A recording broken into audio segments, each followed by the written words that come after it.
Un día del año 2016, una mujer hermosa apareció en la comisaría con el rostro lleno de angustia. Dijo que su esposo quería matarla. De inmediato, aquella denuncia que parecía común hizo que la policía percibiera algo distinto. Sabían que esa llamada iba a destapar un secreto escalofriante que había permanecido enterrado durante 16 años.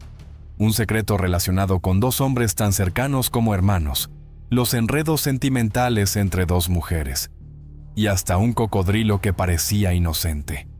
Este es el caso conocido como el cocodrilo que se comió a Michael Williams, ocurrido en el año 2000 en Florida, una historia que sacudió a todo el estado durante años.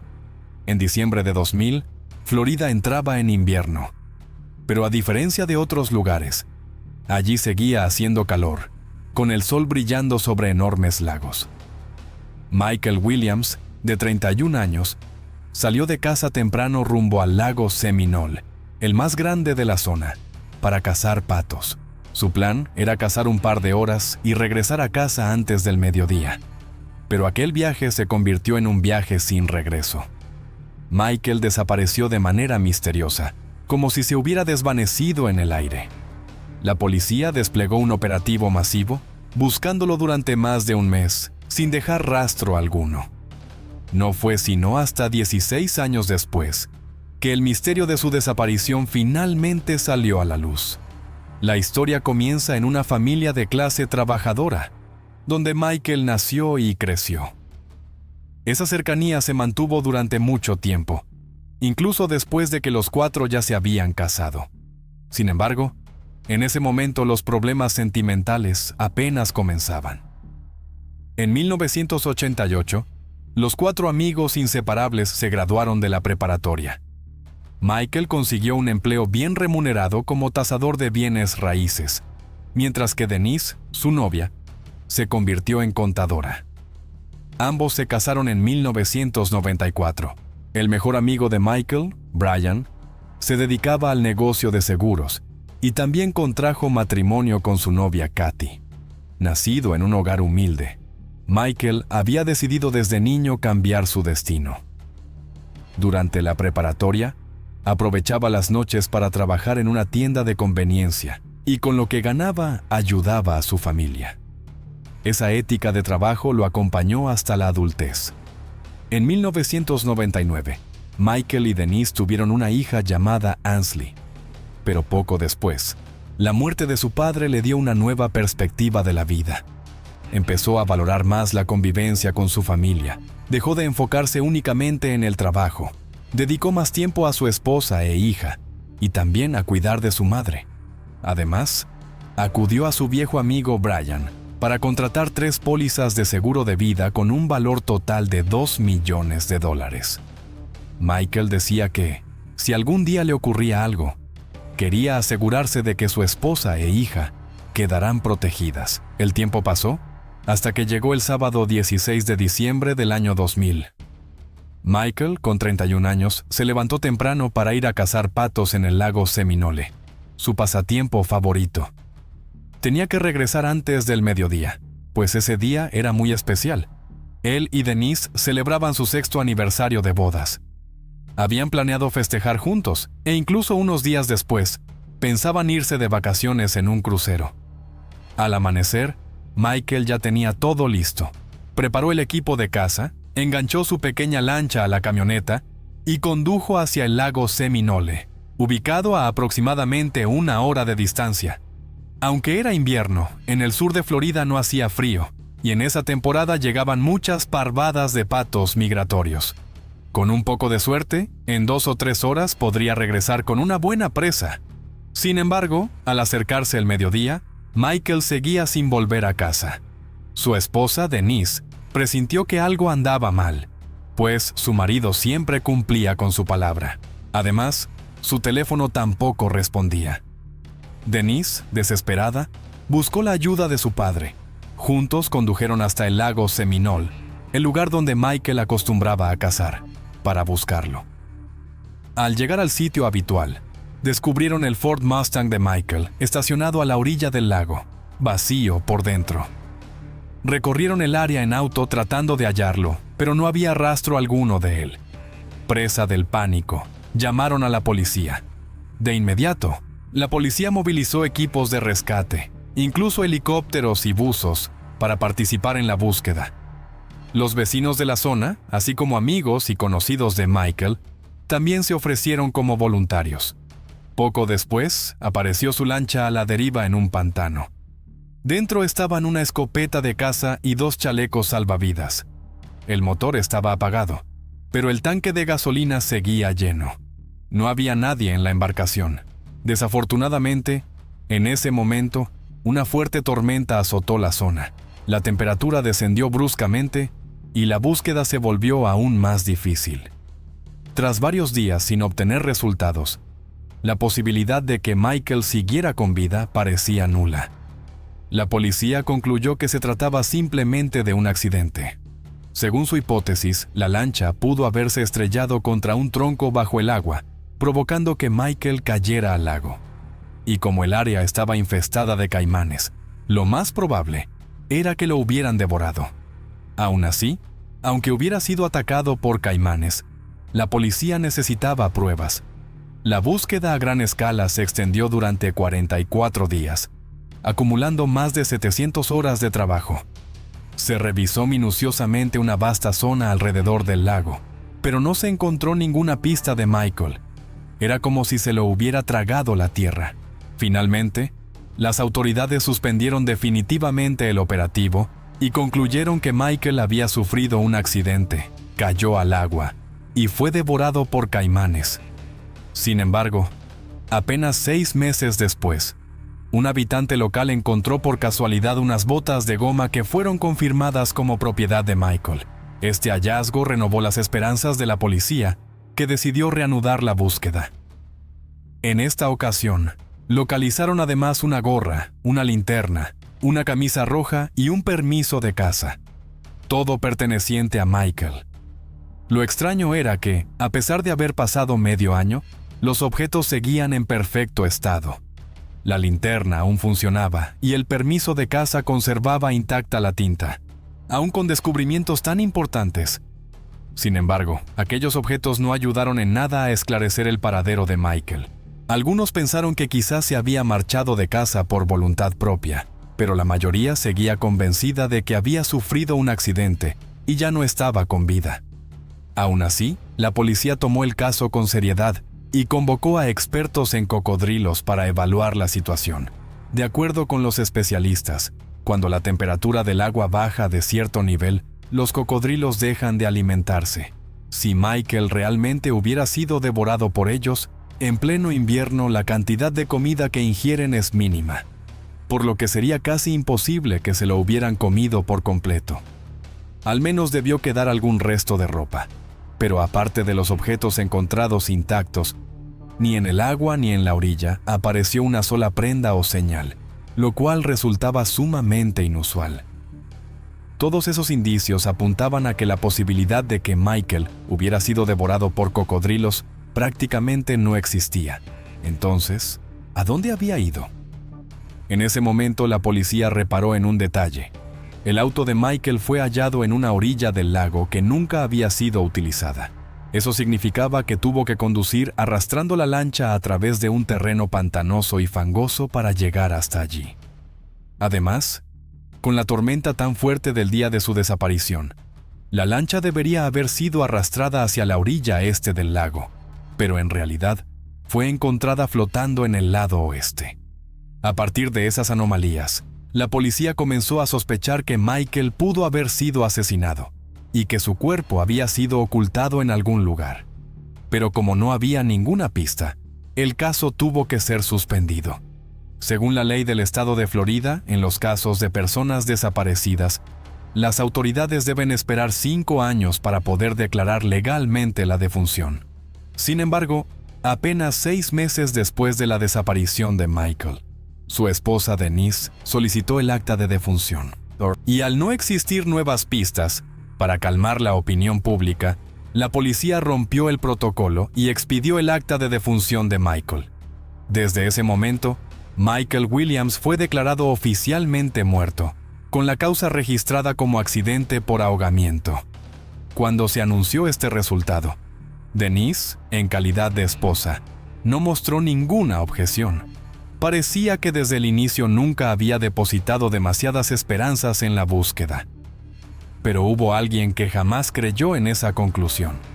Estaba convencida de que la muerte de Michael no podía haber sido un accidente. Esa persona era la madre de Michael, Cheryl. Ella presentó numerosas solicitudes a la policía pidiendo que se abriera una investigación criminal sobre la desaparición de su hijo. Y al ser rechazada una y otra vez, Cheryl optó por una acción poco común. Prácticamente todos los días escribía cartas dirigidas al gobernador del estado. Ella también sostenía pancartas en diversas reuniones públicas para pedir el apoyo de la opinión pública. Además, Cheryl pegaba y repartía volantes por todas partes, e incluso pagó de su propio bolsillo anuncios espectaculares en la vía pública. Hizo todo esto con constancia durante más de 4 años. Según las estadísticas, la cantidad de cartas de queja que Cheryl envió superó las 1,400. Finalmente, sus esfuerzos incansables lograron llamar la atención del gobierno. En 2005, tras cumplirse 5 años de la desaparición de Michael, la policía reabrió oficialmente la investigación sobre la causa de su muerte. Cuanto más se empeñaba Cheryl en seguir con el caso, más tensa se volvía la relación con su nuera Denise. Denise le aconsejaba que renunciara, pues afirmaba que al final la investigación solo concluiría que todo había sido un accidente, y le pedía aceptar la realidad para no seguir gastando tiempo y energía. Para impedir que Cheryl siguiera presentando quejas, Denise incluso le prohibió ver a su nieta, con el argumento de que no quería que la niña viviera eternamente en el dolor al recordar a su padre. No mucho después, ocurrió algo que causó un gran impacto. Denise volvió a casarse. En sí, que una viuda decidiera rehacer su vida no era algo cuestionable, pero lo que sorprendió a todos fue que su nuevo esposo resultó ser nada menos que Brian, el mejor amigo de Michael. La noticia dejó a todos boquiabiertos, incluso la exesposa de Brian, Kathy. No podía creerlo. Un año después, la desaparición de Michael volvió a colocarse en el centro de la atención mediática, y la policía declaró que su muerte no había sido un accidente. En realidad, ellos ya habían reabierto la investigación en secreto desde un año antes y habían pedido al público cualquier pista que pudiera ser útil. Aunque el tiempo pasaba y no había rastro de Michael, Cheryl nunca dejó de alzar la voz. Seguía moviéndose de un lado a otro con la esperanza de atraer mayor atención pública. De hecho, la investigación policial también avanzaba en silencio. Partieron de la sospecha de fraude de seguros y poco a poco fueron reuniendo pruebas contra Brian y Denise. Se trataba de la póliza de seguro de vida por valor de $2 millones que Michael había comprado a Brian, su mejor amigo, y a la vez agente de seguros. Con el acta de defunción de su esposo en mano, Denise solicitó de inmediato el pago de la indemnización. Lo llamativo era que esa póliza se había firmado apenas medio año antes del accidente de Michael, y las beneficiarias eran su esposa y su hija. No solo eso, Denise terminó casándose con el mismo agente de seguros que le vendió la póliza, y que además había sido el mejor amigo de su marido. La policía consideraba que todo aquello estaba lejos de ser una coincidencia. A medida que la investigación avanzaba, cada vez salían a la luz más pruebas, y en la mañana fatídica en que Michael desapareció, hubo testigos que afirmaron haber visto a Brian en los alrededores del lago Seminole. Quien proporcionó esta pista incluso aseguró haberlo reconocido claramente entre la multitud. La policía también recordó que, durante la búsqueda de aquel año, fue el propio Brian quien primero encontró el bote pequeño de Michael. Sin embargo, Brian siempre sostuvo que ese día jamás había ido al lago Seminole, lo cual era evidentemente una mentira. La exesposa de Brian, Kathy, también aportó información nueva.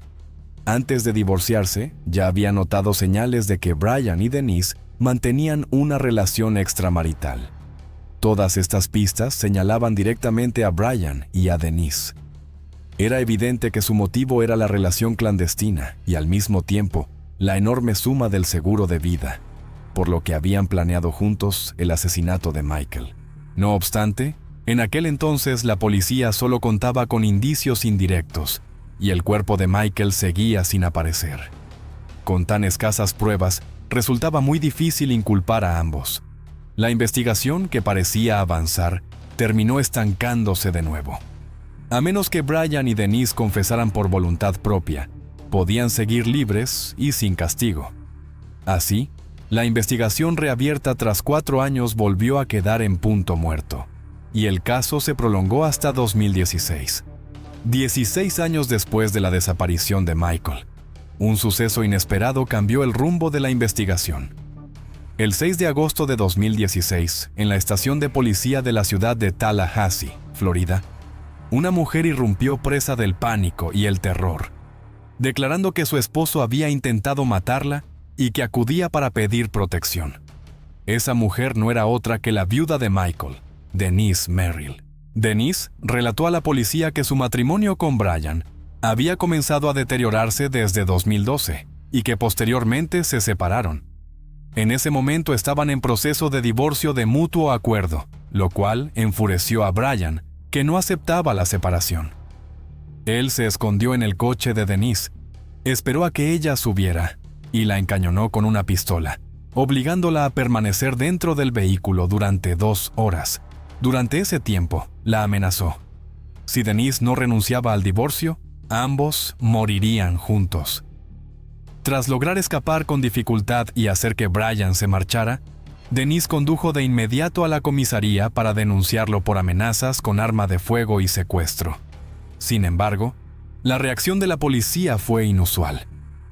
No se centraron tanto en el conflicto conyugal entre Denise y Brian, ya que ambos estaban separados, en trámites de divorcio y prácticamente enfrentados. Justo eso hizo que la policía se diera cuenta de que podía ser la oportunidad para romper el estancamiento del antiguo caso. Al escuchar entre lágrimas la denuncia de Denise, los agentes cambiaron repentinamente el rumbo de la conversación. La policía no dio rodeos y fue directo al grano. Interrogaron a Denise sobre su exesposo Michael y le exigieron que dijera la verdad detrás de su desaparición. Sin embargo, Denise no colaboró en absoluto. No hacía más que repetir una y otra vez que no sabía nada, insistiendo en que Michael había sido devorado por un caimán. Era evidente que estaba decidida a aferrarse a ese último secreto. Poco después, comenzó el juicio contra Brian por secuestrar a su segunda esposa a punta de pistola. Brian se mostró arrepentido frente al tribunal, afirmando que jamás había tenido la intención de hacerle daño a Denise, y le ofreció disculpas por el sufrimiento que le había causado. No obstante, Denise permaneció imperturbable. Ante el juez, exigió con firmeza que su esposo fuera condenado a cadena perpetua. «Le pido, señor juez, que le imponga cadena perpetua por los crímenes que ha cometido. Esto es cuestión de vida o muerte, o él o yo. Por favor, elígeme a mí». Durante la preparación del juicio, los fiscales se acercaron a Brian con una propuesta. Si decía la verdad sobre la desaparición de Michael, su condena podría reducirse de cadena perpetua a 20 años. Al sentirse traicionado por la frialdad y la dureza de Denise, Brian quedó profundamente decepcionado. Finalmente aceptó el acuerdo con la fiscalía. La verdad salió a la luz. Desde 1997, debido a su relación extramarital y el deseo de estar juntos para siempre, Brian y Denise comenzaron a planear el asesinato de Michael. Su plan era que Michael desapareciera en un aparente accidente y luego quedarse con la enorme suma del seguro de vida. Al principio, habían programado ejecutar el crimen el 9 de diciembre del 2000, pero por alguna razón, Denise cambió de opinión en el último momento. La fecha se pospuso al 16 de diciembre, justo en el 6º aniversario de bodas de Michael y Denise. Ese día, Brian invitó a Michael a ir de caza de patos. Para garantizar que el plan resultara, salió de casa de madrugada sin despertar a su exesposa Kathy ni a su hijo recién nacido. En su equipaje llevaba una escopeta comprada de forma ilegal. Ambos se encontraron en el lago Seminole y subieron al bote pequeño de Michael. Durante los preparativos, Brian convenció a Michael de ponerse un pesado pantalón impermeable, una prenda que, en caso de caer al agua, haría que cualquiera se hundiera rápidamente. Cuando el bote ya se había alejado un tramo de la orilla, Brian aprovechó un momento en que Michael estaba de pie y desprevenido para empujarlo con fuerza hacia el agua. Al principio, Michael pensó que se trataba de una broma de su mejor amigo, pero en cuestión de segundos, el pantalón impermeable comenzó a arrastrarlo hacia el fondo del lago. Michael, presa del pánico, logró quitarse rápidamente el pesado pantalón impermeable y consiguió salir a la superficie del lago. Pero Brian no dudó ni un instante. Levantó la escopeta y disparó directo a la cabeza de Michael. Después, arrastró el cadáver de su amigo hasta la orilla, lo colocó en el asiento trasero de su coche y empujó nuevamente el bote al lago antes de regresar a casa. Una vez allí, se cambió de ropa en silencio y se acostó al lado de su ex esposa Kathy, como si nada hubiera pasado. A la mañana siguiente, Brian condujo el automóvil con el cuerpo de Michael en el interior. En el camino, se detuvo en un Walmart para comprar una pala y luego buscó un lugar apartado donde cavó un hoyo y enterró a Michael. Brian confesó que, durante todos esos años, Denise casi nunca mencionó lo ocurrido. Ella actuaba como si nada hubiera pasado y jamás reconoció su participación. Incluso, el día en que Brian la mantuvo bajo amenaza de muerte en el coche, la obligó a jurar que guardaría el secreto para siempre y no lo revelaría a nadie. Y así fue. Denise cumplió ese juramento, mientras que Brian terminó confesando todo. Al día siguiente, Brian llevó a la policía al lugar donde había enterrado a Michael, un paraje solitario al final de la calle Gardner, al norte de León, a menos de 8 kilómetros de la casa de la infancia de Michael. Los agentes lograron recuperar un esqueleto completo. La autopsia reveló un impacto de bala en el cráneo, mientras que el resto del cuerpo estaba sorprendentemente bien conservado. Más asombroso aún, después de 16 años, la ropa que Michael llevaba puesta seguía intacta, lo cual confirmaba la veracidad de la declaración de Brian. 5 meses después, la policía arrestó a Denise en su propia oficina, justamente el día de su cumpleaños. Fue acusada de 3 cargos: conspiración, asesinato en primer grado y encubrimiento. De ser hallada culpable, enfrentaría una condena de cadena perpetua. Sin embargo, Denise contrató a un costoso equipo de abogados defensores. Ellos argumentaron que Brian, despechado por haber sido abandonado, había inventado toda la historia para obtener un acuerdo con la fiscalía. La defensa confiaba en que, con esa estrategia, podrían lograr la absolución de su cliente. En el juicio, debido a que había llegado a un acuerdo con la fiscalía, Brian, el hombre que directamente le quitó la vida a Michael, se presentó en el juicio como testigo. La madre anciana de Michael, la señora Cheryl, junto con la exesposa de Brian, Kathy, también estuvieron presentes para declarar. Después de 3 días de intensos alegatos, el jurado declaró a Denise culpable de conspiración para cometer asesinato en primer grado y de asesinato en primer grado. En febrero de 2019 fue sentenciada a cadena perpetua. Sin embargo, la defensa apeló y, en la audiencia de apelación de 2020, el tribunal aceptó parcialmente los argumentos. Consideró que la fiscalía no había demostrado que Denise fuera la autora intelectual, por lo que anuló el cargo de conspiración. La condena por asesinato en primer grado se mantuvo, lo que dejó a Denise con una sentencia de 30 años de prisión, pudiendo solicitar libertad condicional hasta los 63 años. Brian, el responsable directo de la muerte de Michael, recibió una condena de 20 años gracias al acuerdo con la fiscalía, con la posibilidad de pedir libertad condicional también a los 63 años. Finalmente, la señora Cheryl pudo organizar un funeral para su hijo, una justicia tardía, que llegó después de 16 años, pero por la cual había perdido demasiado. Su nieta Ainsley aún se niega a verla, y en cada cumpleaños la abuela solo puede enviarle felicitaciones a través del periódico. Ainsley, que perdió a su padre cuando apenas tenía 1 año y medio, Ha tenido que vivir creyendo que su madre es inocente, que jamás pudo haber planeado junto con Brian la muerte de su esposo. Aunque la justicia se cumplió en los tribunales, la historia sigue dejando una sensación de vacío y de tristeza. La opinión pública aún debate. ¿Realmente participó Denise en el asesinato o no? Muchos creen en su inocencia, convencidos de que Brian inventó la historia para reducir su propia condena y arrastró a Denise a una pena injusta. Por el contrario, hay quienes opinan que la sentencia no fue equitativa. El autor material del crimen recibió solo 20 años de prisión gracias a un acuerdo, mientras que la cómplice fue condenada a 30 años.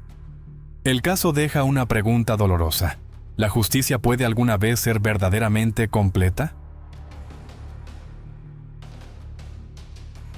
Una mañana tranquila en Robinson, Texas, un pequeño pueblo conocido por su unión y serenidad, de repente se vio destrozada por una llamada al 911 llena de pánico. Al otro lado de la línea, una mujer gritaba que algo espantoso acababa de ocurrir en su propia casa. En ese momento nadie sabía qué pasaba. Solo había una cosa clara. Algo terrible, más allá de la imaginación, acababa de suceder. Y desde ese instante, se abrió una tragedia que sacudiría a esta pequeña comunidad. Destrozaría a una familia y dejaría a todo Estados Unidos atónito. Esto no era solo un homicidio. Esta es la historia de amor, traición y una verdad oscura escondida detrás de la fachada de una familia perfecta. La historia de Darlene y Keith Gentry.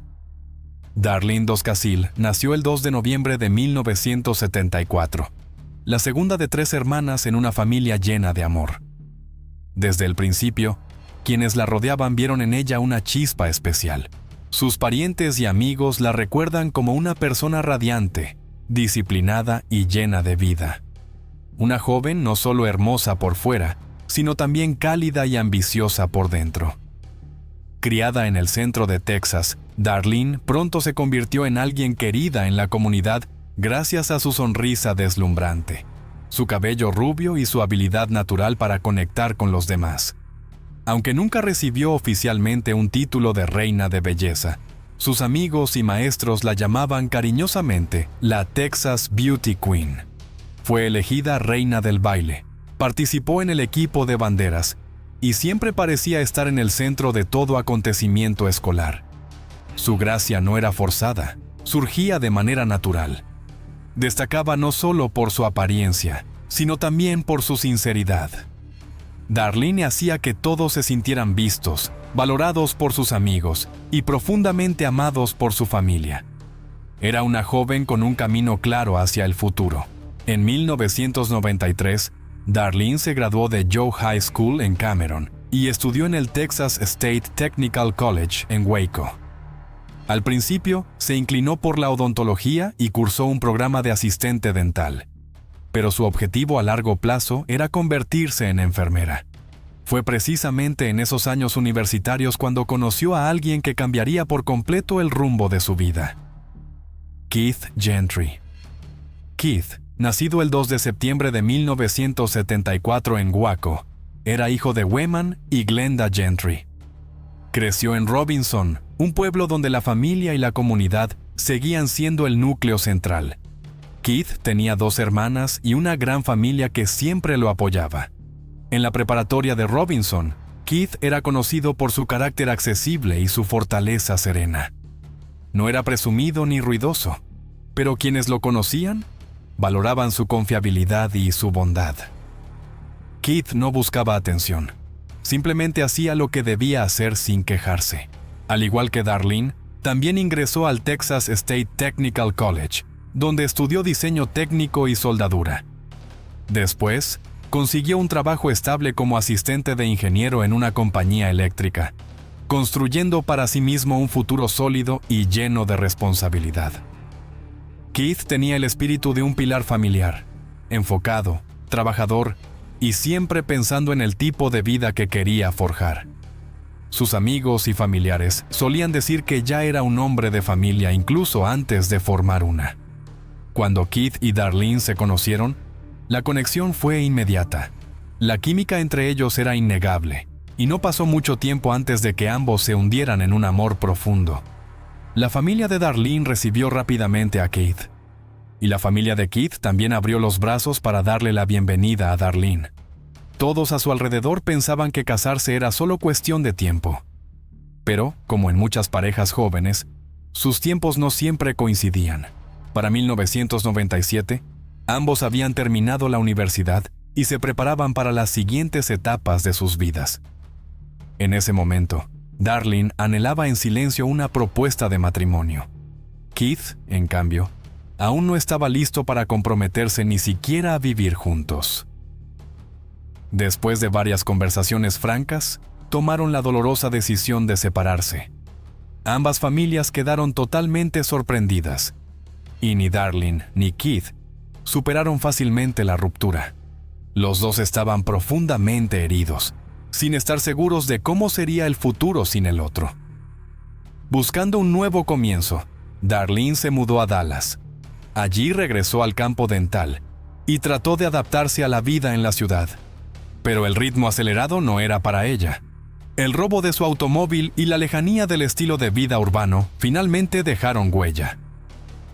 Al cabo de aproximadamente un año, Darlene regresó a su pueblo natal, y parecía que el destino la esperaba. Ella y Keith pronto se reencontraron. Esta vez no hubo dudas. La reconciliación fue rápida y definitiva. En 1999, Keith le propuso matrimonio y poco tiempo después se casaron. Todo parecía finalmente encajar.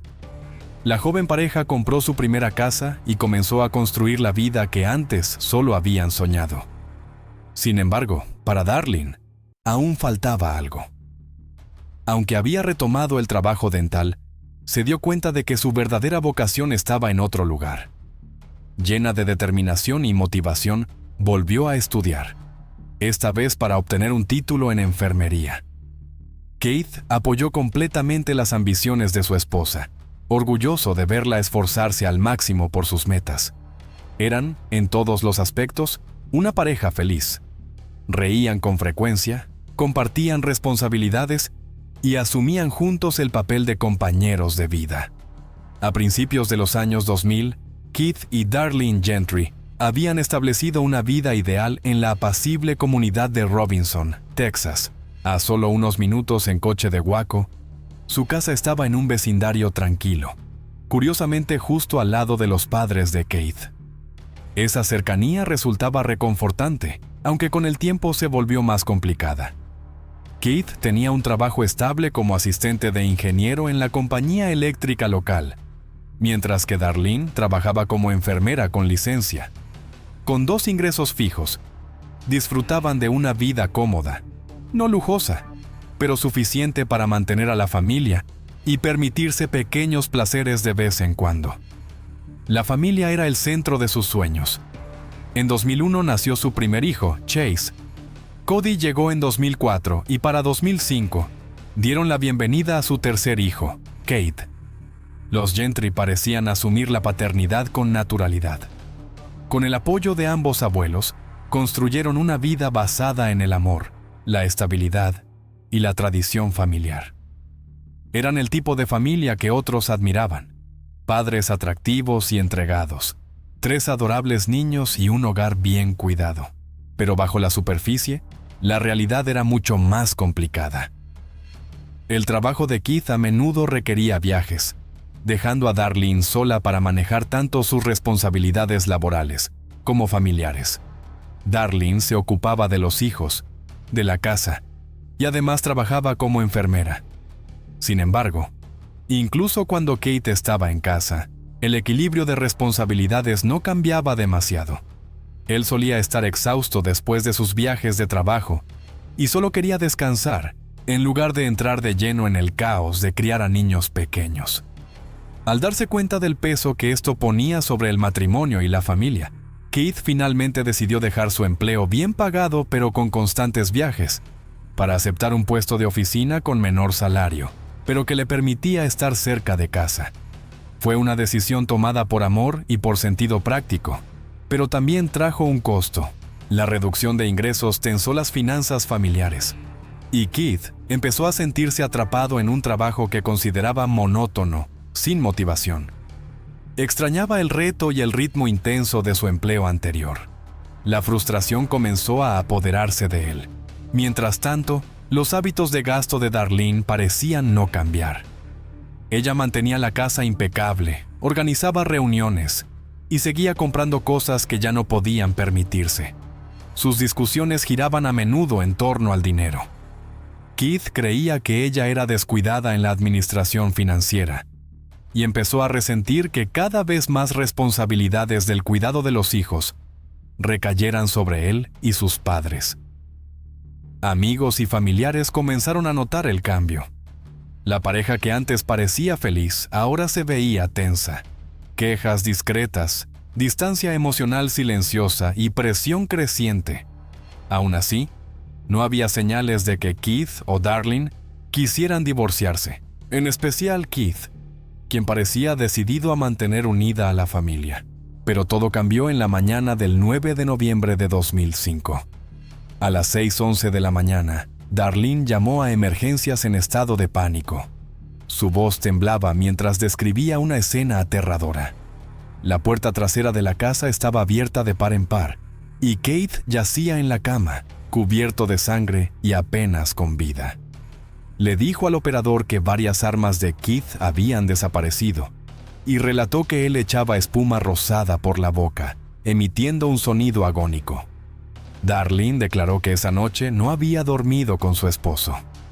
Su hijo menor, de apenas 18 meses, había llorado, así que lo llevó a otra habitación donde dormían los dos mayores y se quedó allí para calmarlos. Dijo que les puso una película y permaneció en ese cuarto hasta alrededor de las 6 de la mañana, cuando al despertar descubrió la puerta trasera abierta y encontró a su marido gravemente herido. Los paramédicos llegaron rápidamente a la casa de los Gentry. Keith seguía con vida, pero muy débil. Había recibido un disparo en la cabeza y estaba completamente inconsciente. La espuma rosada que brotaba de su boca, un signo de trauma severo, mostraba que sus posibilidades de sobrevivir eran casi nulas. El equipo de emergencias lo trasladó al Hillcrest Baptist Medical Center en Waco, donde fue conectado a soporte vital. A pesar de los esfuerzos médicos, Keith Gentry nunca volvió a despertar. 2 días después, el 11 de noviembre de 2005, fue declarado muerto. La investigación por homicidio comenzó oficialmente. Los detectives se enfocaron de inmediato en la única persona adulta presente en la casa esa noche, Darlene. Su testimonio se convirtió en el centro del caso y fue llevada a interrogatorio casi de inmediato. Darlene le contó a la policía que la noche del 8 de noviembre había comenzado de manera normal. Salió a cenar y a beber con una amiga, regresando a casa alrededor de las 8:30, pero lo que la esperaba no fue una bienvenida cálida. Según Darlene, Keith estaba molesto. Había encontrado un recibo de restaurante, prueba de otro gasto que él consideraba imprudente e irresponsable. En medio de la tensión financiera de la familia, aquello tocó una fibra sensible. Discutieron y Darlene dijo que salió de la casa enfadada, conduciendo sin rumbo para calmarse. Cuando volvió más tarde esa noche, declaró que se había disculpado y trató de dejar atrás la pelea. Keith se fue a dormir al dormitorio principal, mientras que Darlene permaneció con sus 3 hijos en otra habitación. Afirmó que lo hizo para calmar al menor, que había estado inquieto toda la noche.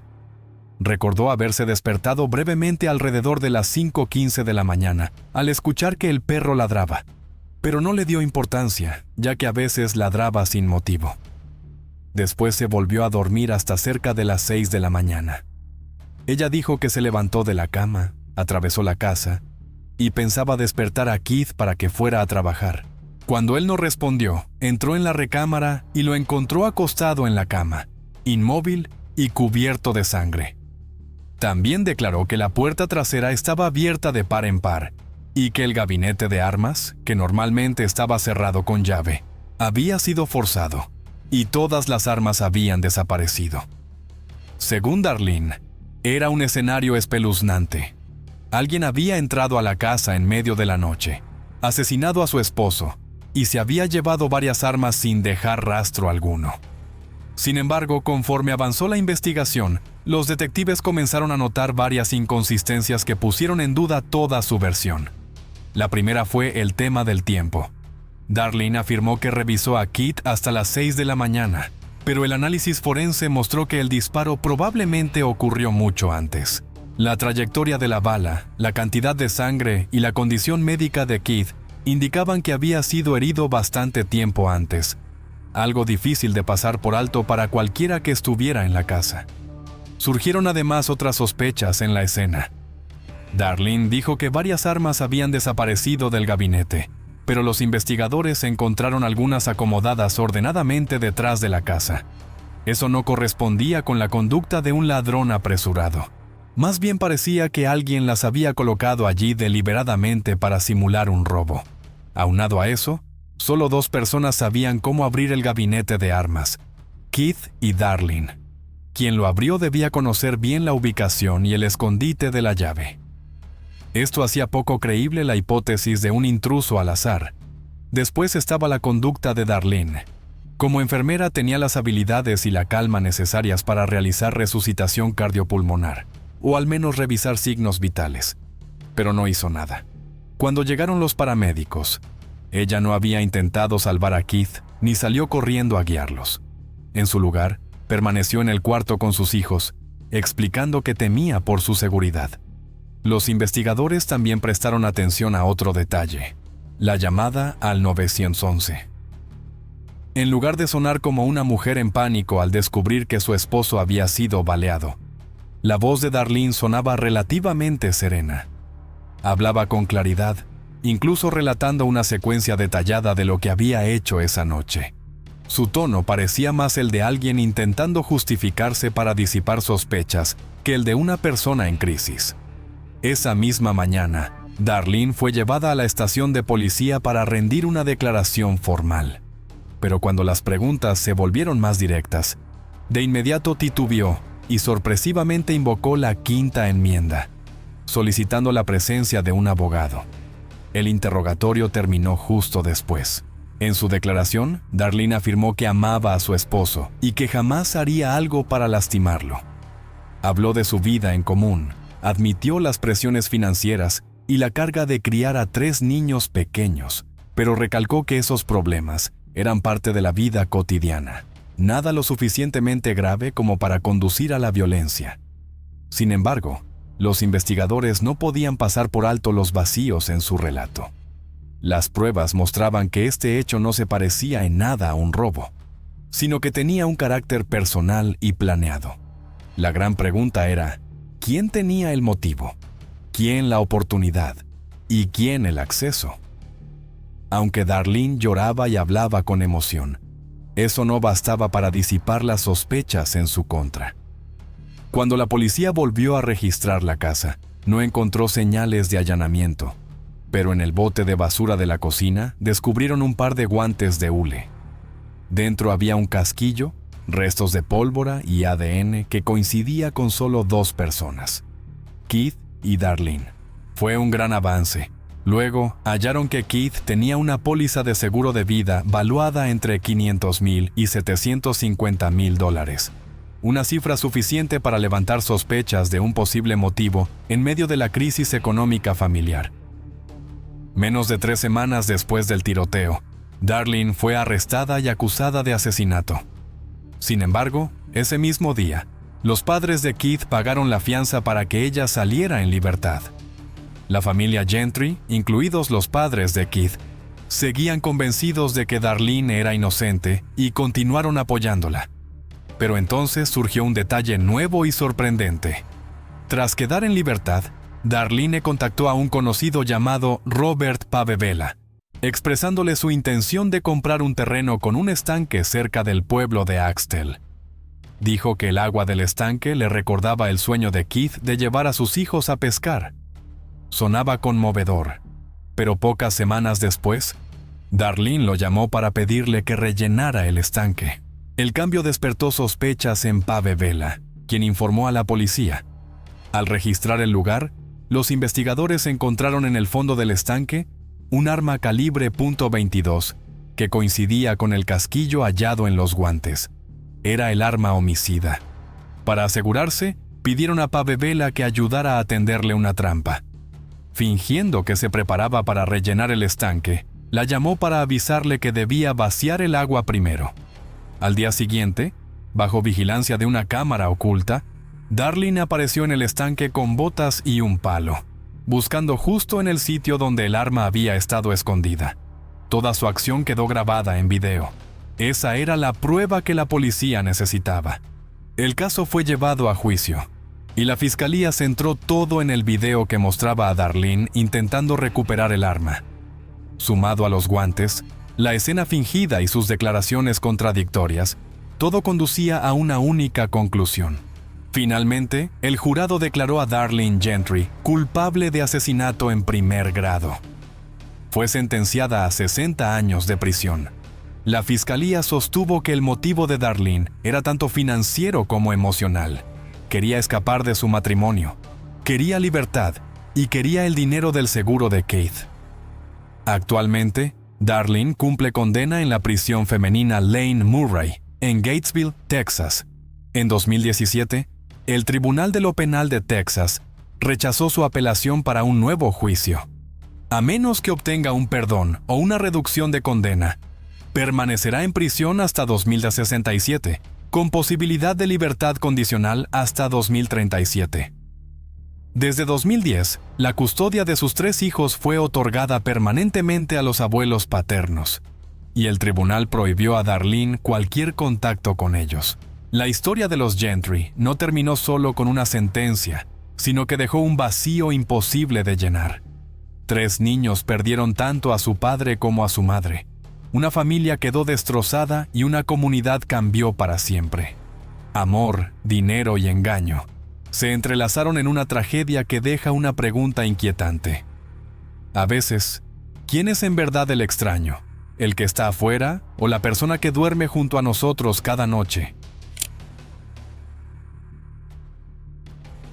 Ryan Weingarten enfrenta cargos relacionados con los asesinatos sin resolver de Gail y Rick Brink. El dicho, 3 pueden guardar un secreto si 2 de ellos están muertos, fue tomado en serio por un hombre de Michigan que terminó con 2 vidas para ocultar su pasado. Hoy, profundizamos en una extraña historia de secretos, relaciones inmorales y asesinato.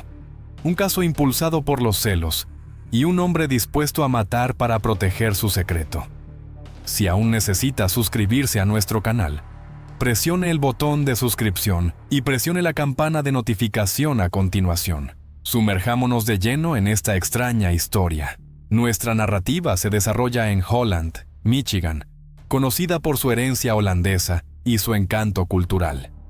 Con su ambiente de pueblo pequeño y vistas pintorescas, Holland ofrece una atmósfera saludable.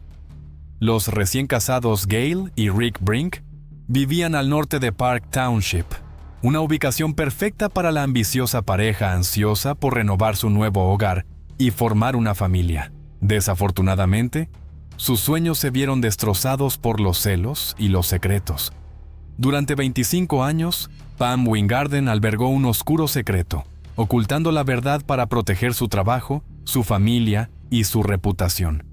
La agonía de saber y no poder compartir la verdad finalmente terminó el 18 de enero de 2013, cuando Pam se sentó con los detectives para revelar el terrible secreto que había guardado durante tanto tiempo. Impulsada por el amor y el miedo, Pam estaba controlada por su esposo, Ryan Weingarten. Él dictaba cada aspecto de su vida, incluso con quién podía interactuar, e incluso la amenazaba de muerte. Después de 25 años de vivir con el conocimiento de cómo Gail y Rick Brink fueron asesinados, Pam, que había amado y vivido con su asesino, finalmente rompió su silencio. Gail Weingarten tenía 19 años y Rick Brink 22 cuando se conocieron en el trabajo en 1984. Encantado por Gail, Rick le dijo a su madre, Isla, que había encontrado a la mujer con la que se casaría. Gail, que provenía de un entorno menos afortunado como una de 8 hijos, era ambiciosa y tenía objetivos claros para su futuro. Conocer a Rick parecía un destino. Igualmente ambicioso, Rick prodigó atención a Gail y encontraron en el otro a la pareja perfecta. Todo lo que quedaba era construir la vida que habían soñado juntos. Sin embargo, Gail todavía estaba en proceso de terminar su relación anterior. En ese momento, Gail había estado en una relación seria con un novio llamado Lars. Terminar la relación fue difícil, ya que, según se informa, Lars no se tomó bien la ruptura y se enfrentó a Gail. La confrontación se volvió física, lo que llevó a Gail a buscar la ayuda de su hermano mayor, Ryan. Después de que Lars la agrediera, el problema se resolvió y Gail estaba lista para comenzar un nuevo capítulo con Rick. Poco después, Gail y Rick se convirtieron en pareja, dejando atrás su pasado para centrarse en su futuro juntos. El 25 de abril de 1986, Rick y Gail se casaron, justo un día después de que ella cumpliera 21 años. Después de su luna de miel, regresaron a Holland, Michigan, y comenzaron a buscar una casa. Encontraron el lugar perfecto. Una casa estilo rancho en 20 acres de tierra en las afueras de la ciudad, que les ofrecía la privacidad que deseaban. Rick consiguió un trato favorable con el banco y compró la propiedad a un precio de ganga. Aunque la casa necesitaba urgentemente reparaciones, la formación laboral de Rick incluía aprendizajes de carpinteros, que ayudaron significativamente con las renovaciones. Gail y Rick se mudaron a la casa en 1987, haciendo mejoras a medida que avanzaban. Con su matrimonio, su nuevo hogar y sus carreras exitosas, estaban ansiosos por comenzar a formar una familia, pero sus planes se alteraron abruptamente. El 21 de noviembre de 1987, Gail y Rick asistieron a la boda de uno de los amigos de la escuela secundaria de Rick. Los testigos recordaron que la pareja disfrutaba reencontrarse con viejos amigos, y esta sería la última vez que alguien los vio con vida. El 23 de noviembre de 1987, Rick y Gail no se presentaron a trabajar, lo cual era muy inusual dada su naturaleza constante y diligente. No informaron a nadie de su ausencia. Los padres de Rick, Gareth e Isla Brink, se sorprendieron cuando el empleador de Rick llamó para informar de la ausencia. Preocupados, condujeron hasta la casa de la pareja en Ransom Street. Lo que descubrieron fue la peor pesadilla de cualquier padre. Rick estaba desplomado en el asiento delantero de su todoterreno, con una herida de bala en la cabeza. Inmediatamente se pusieron en contacto con la policía. Los oficiales del departamento del sheriff del condado de Ottawa llegaron, aseguraron la escena y comenzaron su investigación. Dentro de la casa, encontraron a Gail muerta en la cama de agua de la pareja, con la cara cubierta con una almohada ensangrentada. Cuando le quitaron la almohada, se reveló que le habían disparado 3 veces. Tanto Rick como Gail habían sido ejecutados, y en ese momento solo llevaban casados 18 meses. Nada más en la casa parecía estar alterado, lo que convirtió el crimen en un misterio. Al principio, los oficiales estaban desconcertados y la escena del crimen parecía sugerir un asesinato y suicidio. Teorizan que Rick puede haberle disparado a Gail y luego haber salido a dispararse. Sin embargo, esta teoría fue rápidamente descartada cuando no se encontró ningún arma ni en la casa ni en la camioneta después de que se movieron los cuerpos. Con el asesinato, la teoría fue descartada y la policía comenzó a explorar otras posibilidades, como un robo. Tras una inspección más cercana, los investigadores de la escena del crimen notaron que nada parecía estar fuera de lugar. Aunque había dinero tirado por toda la casa, no se había tocado nada y no había señales de entrada forzada o lucha. Los muebles estaban en posición vertical e intactos, sin objetos rotos o robados. Rick y Gail llevaban joyas y no se les sacó dinero de las billeteras. La casa estaba limpia, con poca o ninguna evidencia en la escena. La policía determinó que el arma utilizada era un revólver calibre 22, pero no se encontró el arma en sí, ni se dejaron casquillos. Solo las balas recuperadas de las víctimas estaban disponibles como prueba.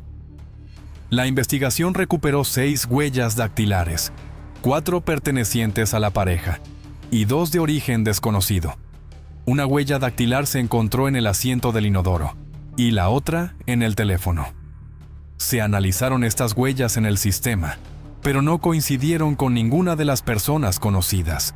Sin pruebas físicas, la policía centró su atención en el pasado de la pareja, entrevistando a familiares y amigos. Los investigadores comenzaron a formarse una imagen más clara de Gail y Rick antes del asesinato. El hermano mayor de Gail, Ryan, los describió como las personas más agradables del mundo y comentó que nunca había visto a una pareja llevarse tan bien como lo hicieron. A medida que avanzaba la investigación, Ryan sugirió un posible sospechoso, el exnovio de Gail, Lars. Supuestamente amargado por la ruptura, Lars fue localizado y admitió haber agredido a Gail, pero negó cualquier implicación en los asesinatos. Aceptó someterse a una prueba de polígrafo y proporcionó una coartada para la noche del asesinato. Finalmente, Lars fue descartado como sospechoso. Sin nuevas pistas ni señales de alerta, la investigación siguió estancada. Se entrevistó a amigos y familiares cercanos a la pareja, pero el caso siguió sin resolverse. Rick y Gail fueron enterrados, y el funeral fue una ocasión desgarradora. El hermano de Rick, Bud Brink, lo describió como un momento profundamente triste, y el pastor declaró que la tragedia no fue obra del Señor, sino del diablo. La familia quedó devastada, especialmente la hermana mayor de Gail, Cheryl, y su hermano Ryan. Mientras la familia se despedía, la policía continuó explorando diferentes ángulos del caso. Sin pistas inmediatas, comenzaron a surgir varias teorías. Una posibilidad era la identidad equivocada. El dueño anterior de la casa, un hombre conocido como Shotgun Sid, era un conocido miembro de una pandilla de motociclistas. Antes de que le embargaran la casa, Sid había estado involucrado en el tráfico de harina blanca para la pandilla. Sin embargo, se desilusionó cuando la pandilla comenzó a reclutar adolescentes para la distribución de harina blanca. Sid se convirtió en informante, lo que creó tensión dentro de la comunidad de pandillas de motociclistas. Sid había sido atacado varias veces en su casa, que ahora era la residencia de Gail y Rick. La policía se preguntó si Sid podría haber sido el objetivo previsto. Investigaron la posibilidad de que las pandillas de motociclistas de Detroit pudieran ser responsables del doble homicidio. Pero estas pistas finalmente se convirtieron en callejones sin salida. Un mes después, el 24 de diciembre de 1987, otro crimen conmocionó a la comunidad. Deborah Wilson fue encontrada muerta en el patio trasero de su casa por su esposo, Rock. Le habían cortado la garganta. El caso llamó la atención debido a sus similitudes con los asesinatos de Rick y Gail. Deborah y Rock vivían a solo media milla de la casa de los Brink. No hubo entrada forzada, ni objetos robados, ni motivo aparente, lo que llevó a algunos a especular que un asesino en serie podría estar suelto. Esta teoría pronto fue descartada cuando la policía notó que Rick y Gail habían sido asesinados al estilo ejecución, lo que sugería que probablemente eran los objetivos previstos. Surgió otra teoría. Gail había estado investigando irregularidades financieras en su lugar de trabajo, y un archivo que había traído a casa no estaba en la escena del crimen. A pesar de esta pista, la teoría finalmente fue descartada después de una investigación más profunda. Con todas las pistas agotadas, el caso se enfrió. Pero la comunidad nunca olvidó los asesinatos de Rick y Gail. En 2007, 2 décadas después de los asesinatos, se estableció una unidad de casos sin resolver dentro del departamento del sheriff del condado de Ottawa. Esta unidad, dirigida por los detectives Venus Ripper y Dave Blakely, se hizo cargo del caso Brink. Aunque el papeleo era antiguo, los detectives pudieron recuperar notas clave e informes. Ripper y Blakely profundizaron en el caso y, al revisarlo, al analizar las declaraciones anteriores, notaron detalles intrigantes y un posible patrón. Las entrevistas con amigos y familiares comenzaron a destacar el nombre de una persona, el hermano mayor de Gail, Ryan Weingarten. Supuestamente, Ryan había hecho algunos comentarios extraños que justificaban una investigación más profunda. Los miembros de la familia recordaron que Ryan exhibía un comportamiento extraño en las reuniones. Una vez le dijo a un miembro de la familia que podía imaginar vívidamente a alguien caminando por el pasillo hacia el dormitorio de Gail, describiendo la escena con una precisión inquietante. La hermana de Ryan, Cheryl, también lo recordó comentando: a veces se pregunta si podría haber hecho esto. En otra ocasión, se confesó con su hermana Lynn, queriendo disculparse con Gail porque sentía que la había violado. Estas declaraciones y comentarios parecían estar en desacuerdo con la investigación anterior. Ryan fue descartado inicialmente como sospechoso porque proporcionó una coartada sólida, corroborada por su entonces novia, Pam. Pam afirmó que estaba con Ryan lavando la ropa la noche de los asesinatos, y sus historias coincidían. Habían visitado la casa de un amigo para usar su lavadora y ayudar con el cuidado de los niños. Sin embargo, al revisar los informes, los detectives descubrieron una discrepancia entre las declaraciones de Pam y los resultados de su prueba del polígrafo. Aunque la declaración proporcionó una coartada sólida para Ryan, su prueba del polígrafo indicó lo contrario. Cuando se le preguntó si había estado con Ryan la noche de los asesinatos, respondió: no. No hubo señales de engaño en su respuesta, pero la inconsistencia levantó sospechas. Como resultado, Pam se convirtió en la persona de interés. Los detectives decidieron visitar la casa del parque de caravanas que compartía con Ryan y sus hijos. En ese momento, Pam y Ryan llevaban casados 23 años y tenían 3 hijos juntos. Ella había conocido a Ryan en 1987, cuando era madre soltera de un niño de 6 meses de una relación anterior. Se casaron en 1989 y han estado juntos desde entonces. Los detectives Ripper y Blakely llegaron a la caravana de la pareja y fueron recibidos por Ryan. Desde que se casó con Pam, Ryan se convirtió en un padre que se queda en casa y educa a sus 3 hijos en casa. Explicó que su mujer no estaba en casa, por lo que los detectives le preguntaron sobre su versión de los hechos de la noche del doble homicidio. El recuerdo de Ryan podría haber sido más específico. Los detectives también querían hablar con Pam, pero organizaron una reunión posterior en el departamento del sheriff, ya que ella estaba ausente. Ryan acompañó a Pam al departamento en la fecha acordada, insistiendo en estar presente para su entrevista. Los detectives le informaron que no podía estar en la habitación durante su interrogatorio, ya que necesitaban hablar con la mujer a solas. La historia de Pam se mantuvo consistente y mantuvo su coartada y la de Ryan. No obstante, los detectives continuaron sintiendo que algo andaba mal. Los detectives estaban decididos y se negaron a rendirse fácilmente. Decidieron investigar los antecedentes de la pareja. Al revisar la relación de la pareja, descubrieron que Ryan no siempre había sido fiel a su esposa. Durante su relación, también estuvo involucrado con otra mujer, Crystal Nijkamp Bellan. Crystal y Ryan tuvieron una relación tumultuosa de 4 años antes de que ella la terminara, ya que Pam y Ryan se volvieron más serios. A pesar de la ruptura, siguieron siendo amigos. El detective Blakely se puso en contacto con Crystal y ella aceptó acudir al departamento para una entrevista.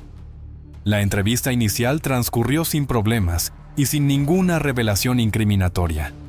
Crystal acabó revelando un secreto que alteró drásticamente el caso.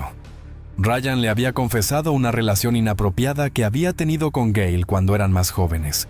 Unos días después del asesinato, Ryan y Crystal fueron a dar un paseo en coche. Ryan quería visitar la escena del crimen, pero Crystal, inquieta por ello, sugirió que fueran a un parque cercano. Ryan le reveló que tenía un secreto importante que compartir en el parque. Admitió haber tenido una relación íntima con Gail durante su juventud. Le dijo que la relación comenzó cuando él tenía 12 años y ella tenía unos 9 años, y que a veces se tocaban y exploraban de forma inocente, pero que iban aumentando a medida que crecían.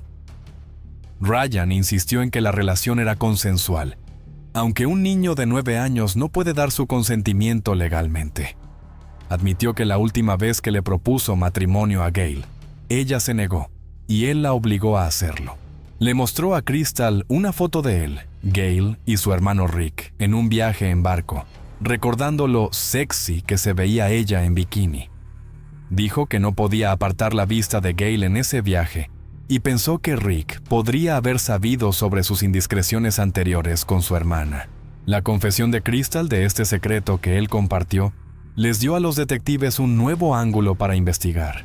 Se temía que Ryan pudiera haber abusado de su hermana durante su infancia. Aunque afirmó que el abuso fue consensual, esta podría haber sido su forma de minimizar su culpa. Esa historia le proporcionó a Ryan un motivo potencial para encubrir las fechorías de su juventud. Pero una simple confesión no lo acusaba, por lo que los detectives necesitaban una investigación más profunda. Necesitaban más información de Pam, por lo que se concertaron citas para su entrevista. Ryan y Pam llegaron juntos al departamento del sheriff, y Ryan insistió en estar presente. Los detectives tuvieron dificultades para convencerlo de que cooperara, pero finalmente cedió y permitió que Pam comenzara su entrevista. Durante la entrevista, admitió haber dado falso testimonio. Explicó que mientras ella había estado con Ryan lavando la ropa, él se había ido por unas horas. Cuando regresó, ambos consumieron sustancias prohibidas y tuvieron una relación íntima antes de que él se fuera nuevamente. Pam dijo a los detectives que él había insistido en que le proporcionara una coartada para la noche de los asesinatos y la había amenazado con matarla si no cumplía. Esta amenaza se repitió tantas veces a lo largo de los años que Pam estaba aterrorizada de revelarla a alguien, incluso antes de la entrevista actual. Sin embargo, Pam se negó a hablar sobre la supuesta relación incestuosa entre Gail y Ryan, sosteniendo que no creía que su marido fuera capaz de asesinar.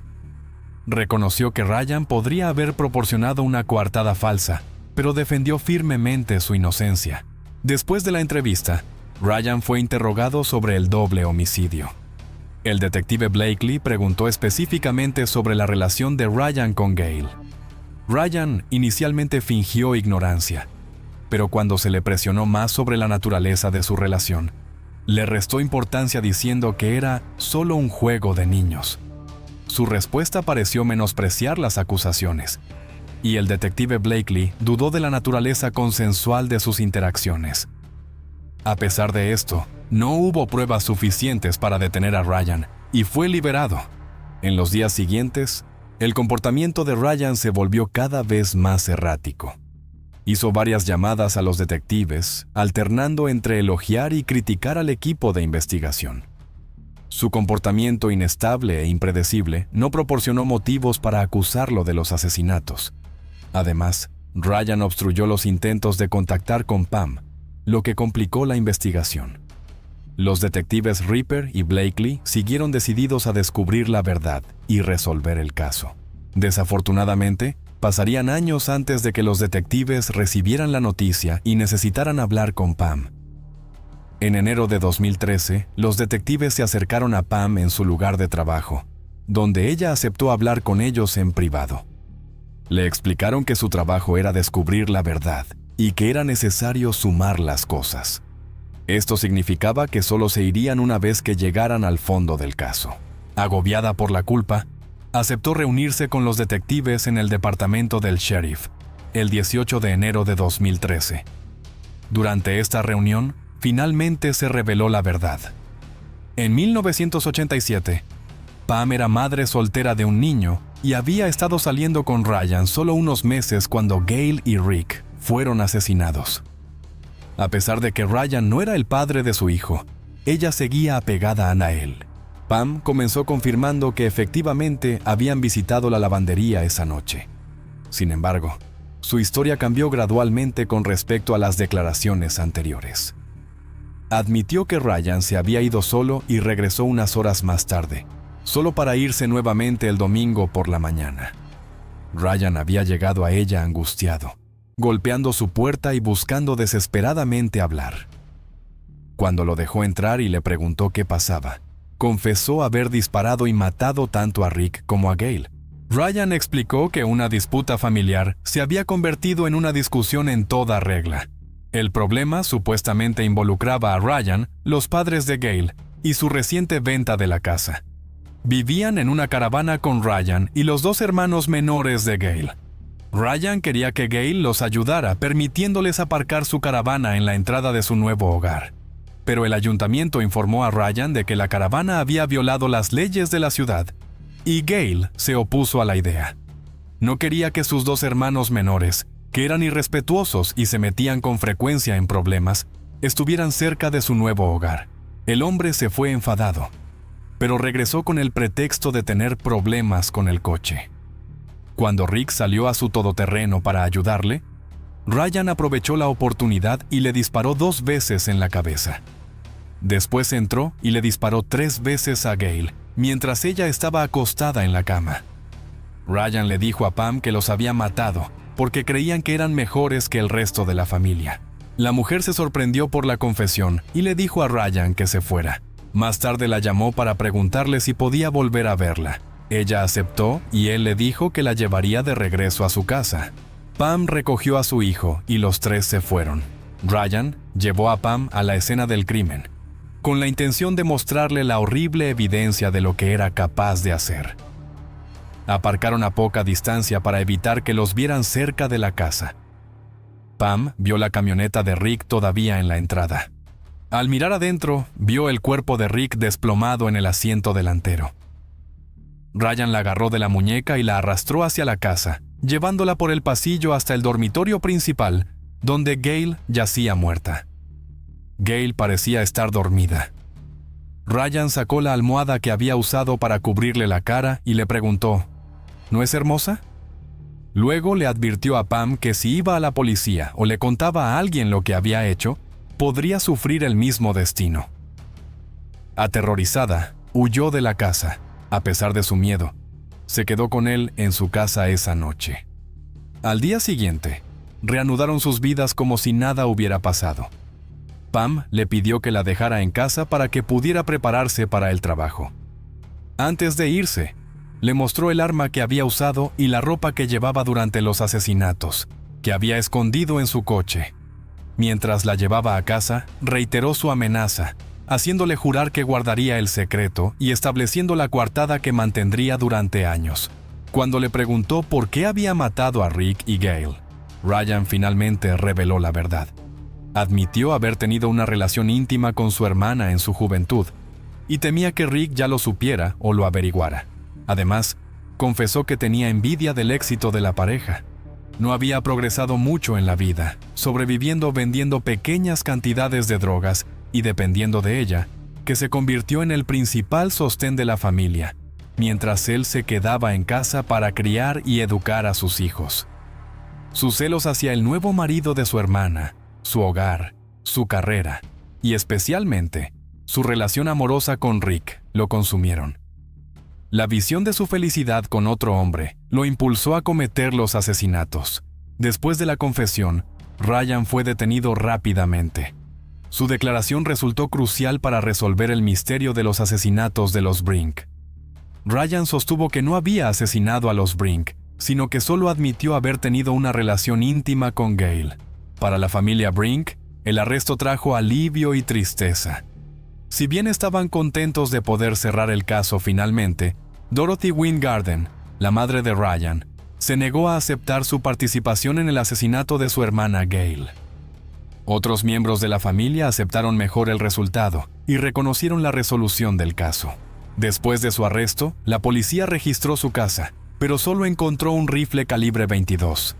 El arma homicida y la ropa nunca fueron recuperadas, lo que no fue sorprendente dado el tiempo transcurrido. Las huellas dactilares levantadas de la escena del crimen no coincidían con ninguna de las encontradas en la casa de Ryan. A pesar de la falta de evidencia física, el motivo fue lo suficientemente convincente como para acusar a Ryan de 2 cargos de asesinato en primer grado. El juicio comenzó en marzo de 2014 en el Tribunal de Circuito del Condado de Ottawa. La fiscalía argumentó que Ryan estaba impulsado por los celos y temía que Gail expusiera su relación incestuosa. 60 testigos testificaron en su contra, pero el testimonio de Pam Wingarden resultó crucial. Ryan comenzó a insultarla mientras ella testificaba, lo que llevó a que lo expulsaran de la sala del tribunal. Pam contó su matrimonio problemático y la noche en que él le había mostrado los cuerpos de Rick y Gail.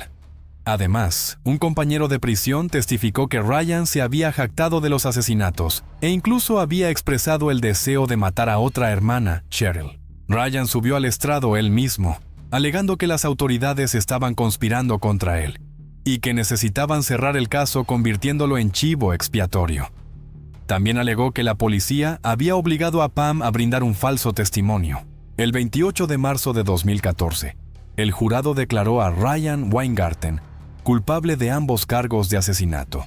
Un mes después, durante su sentencia, despotricó durante 1 hora, lo que llevó al juez a amenazarlo con amordazarlo si no cesaba su diatriba. Finalmente, fue sentenciado a 2 cadenas perpetuas sin posibilidad de libertad condicional. La hermana de Gail, Cheryl, quedó devastada por el veredicto y reflexionó sobre el dolor que Gail debió haber soportado a lo largo de su vida.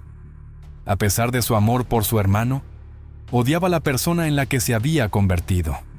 La madre de Ryan y Gail, Dorothy Weingarten, nunca aceptó el veredicto y falleció en 2021 a la edad de 90 años.